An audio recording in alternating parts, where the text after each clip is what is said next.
All right. So, absolutely correct in saying the railroad. Gold star for him.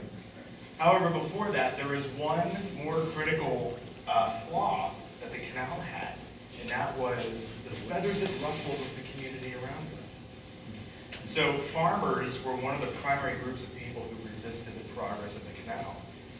One of the reasons I found that was most interesting out of all of them, though, was that canal companies were often tightly aligned with banks and the government, which, especially in the early days of the United States with Shays' Rebellion, the Whiskey Rebellion, and whatnot. This raises suspicion of farmers everywhere.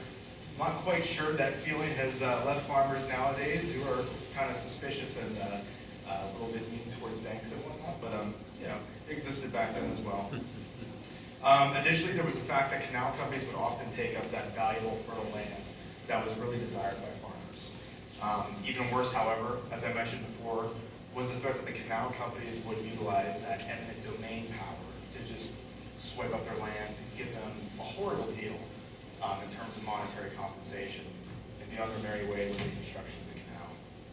In fact, tensions between farmers and the canal workers rose to such a point that in 1793 there was a riot that broke out between the German farmers of the Myerstown region, Myerstown, yes, thank you. The Myerstown region of Pennsylvania. It was the German farmers against the Irish canal workers. So it was a very bloody event overall. That sounds familiar over here, right? I'm sure it does. And in such incidents of violence were not only stoked by the canal's intrusion upon the farmland, but also the differences between the cultures and the lifestyles of the Irish canal workers and the German farmers. I mean, there's records of insults being hurled at one another as they passed each other in the fields and whatnot. So this went deeper than just work. It was also societal and cultural differences as well that went into the riots such as these. And then also, while the canal lottery proved popular across the United States, many influential and religious groups throughout the country opposed the quote-unquote sinful pastime of gambling. Although the Union Canal's lottery flourished when it was in effect, these anti-gambling opinions of the 19th century were at least partially responsible for the lottery's disappearance across the United States throughout the 19th century. So finally, we move to the railroad, as stated before. So of all the reasons for why the Union Canal ultimately failed, Wade and I have agreed that the introduction and expansion of the railroad around this region, and indeed the United States as a whole, was primarily responsible for the collapse of canal systems in the United States. Absolutely. By the mid-1800s, the rail industry was picking up steam. Get it? We're expecting a pun tonight, people, weren't you? It was picking up steam across the United States. Indeed, it appeared as an unstoppable juggernaut of industry and transportation. And its success often saw the demise of other more stagnant businesses and forms of transport. One such victim was, unsurprisingly, the Union Canal around here. Perhaps the biggest rail threat to the Union Canal was the Lebanon Valley Railroad's Lebanon Valley Branch that fully opened in 1858. This railway line ran from Reading to Harrisburg, and its mere existence spelled doom for the Union Canal. The Lebanon Valley Branch bested the Union Canal in about every way imaginable. These included, transportation on the rail was both cheaper and faster. Larger quantities of materials could be hoisted onto the rail cars and transported. Railway lines were less invasive than the canals in terms of the land that they took up. And in short, basically, the Lebanon Valley Branch represented a new industry with future job prospects for individuals, whereas the Union Canal, while quaint and nostalgic in some ways, it represented a fading image of the past, in this case, when compared with the railroad. Then as the final nail in the coffin of the Union Canal's coffin, I found this particularly devastating. I mean, this is just so mean-spirited. The Lebanon Valley Railroad actually bought shares of the crippled canal company as it declined. And this was in an effort to take control of as many of the Union Canal's resources as it possibly could. And ultimately, it worked.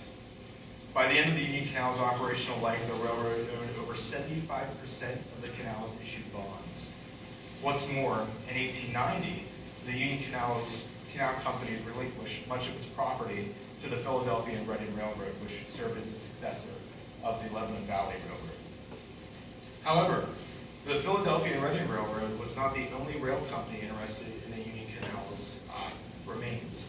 In 1890, the newly constructed Middletown and Hummelstown Railroad bought up the remaining towpaths from the Union Canal and used that as their own rail beds. So what we've learned here is that through a combination of societal, cultural, and industrial factors, the Union Canal was almost destined to fail. It just could not keep up with the change of pace of technology, transportation, and industrial needs of this country. And ultimately, when better, more advanced forms of transportation, such as the railroad, came along, there was little the Union Canal could do. I mean, as Wade mentioned earlier, it was already in a dire state when it started out. It leaked. Its transportation wasn't the best. It only carried cargo. You know, it had limited capacity for advancement. So when the railroad came along, the writing was on the wall for the Union Canal at this point.